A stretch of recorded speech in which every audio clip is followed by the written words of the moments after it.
does feel like right. And so people are confused about it. They say, oh, you relive the past. No, actually, you're not aware that you relive the past because the past is the present.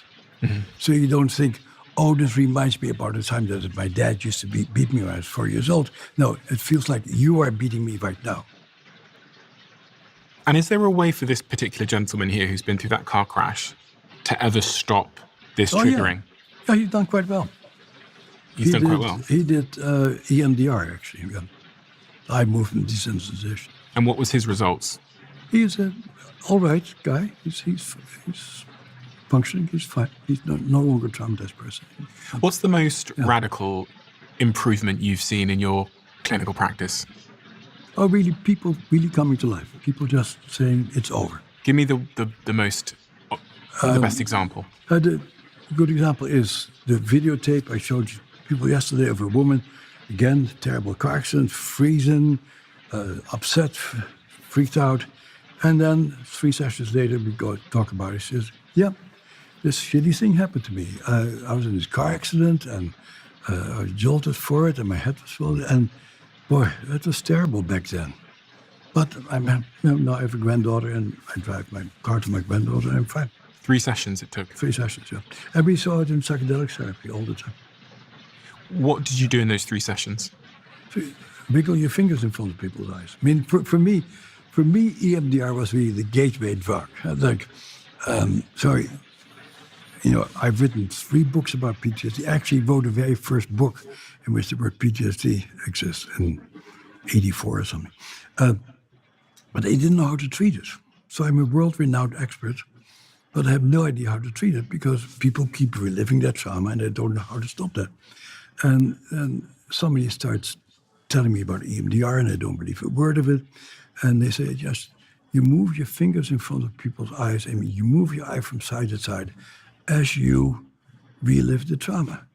And I go, that's crazy. Everybody who hears it, that's crazy. And then people start doing it and they show me how it works. And I go like, wow. And people indeed, a certain subsample of people we studied, indeed, after a few sessions of EMDR, go like, yeah, that really sucked, but it's over. It belongs to the past. It's not happening right now. You're telling me that wiggling your fingers in front of people's eyes can help heal their trauma? Well, and then, of course, we had to do a little research, which took us 15 years to get enough funding to do it, to see what happens when you move your eyes back and forth. And then we discovered that if you move your eyes back and forth as you recall traumatic experiences, you activate certain pathways between the temporoparietal junction, which gives you a sense of self, and your insula, which is a sense of your body. So your brain is able to say, oh yeah, this is what happened to me, but it happened to me in the past. So these are pathways that makes it possible for your brain to make that distinction. And in the research that's been done on this, what did the outcome, what was the conclusion in terms of its efficacy? Oh, in terms of, in our research, 78% of the people who had adult onset trauma, so being assaulted or raped by a stranger, 78% of them were completely cured. But that's not the majority of people who we see, because most people we see have early childhood trauma, which is much more complicated to treat. Early childhood trauma is much more sort of stubborn and resistant to this treatment. Yeah, because your early childhood experiences create who you are. So if you go to a fancy college when you're 18, you do become identified with that college, but it doesn't radically change you into a new person. It becomes part of your identity. But if you grow up in a certain family early on in your life, you actually become that. And the imprint is very deep early on. Yeah. So it's called eye movement desensitization and reprocessing treatment. Yeah. I was just looking up some stats about it. It says it's been extensively studied with evidence supporting its efficacy across various conditions. With PTSD, a 2014 meta-analysis of 26 randomized controlled trials found that EMDR significantly reduced PTSD symptoms with a large effect size. Depression, a 2024 systemic review and meta-analysis encompassing 25 studies and more than 1,000 participants reported that it alleviated depressive symptoms. The same 2014 meta-analysis noted that EMDR led to significant reductions in anxiety symptoms among PTSD patients with a large effect. And finally, the 2024 Systemic Review and Individual Participation Data Meta-Analysis concluded that EMDR is as effective as other psychological treatments for PTSD, achieving comparable symptom reduction and remission rates. So, Can you show me how it works? Can you do it on me? Good. Can I move my chair?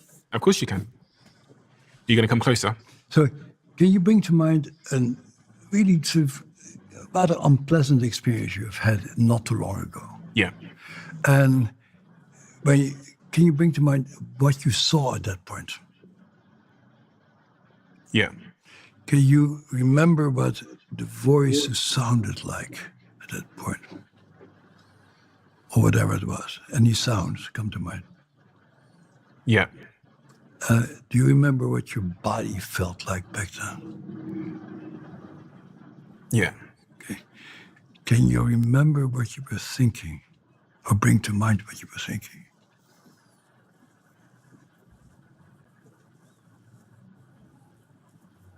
Yeah. Okay. So how vivid is your feeling right now of recollecting it? Like a 6, 7 out of 10. Okay. So stay there. Now follow my finger with your eyes. So look at me right now.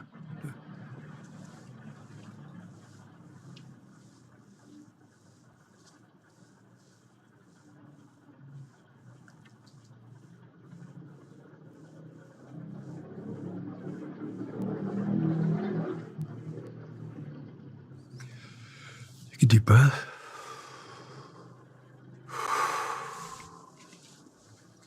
So what comes to your mind right now as we're doing this? I feel calm. Huh? Yeah, I just don't feel calm. Okay. So when you go back to what you were just feeling, what's it like now?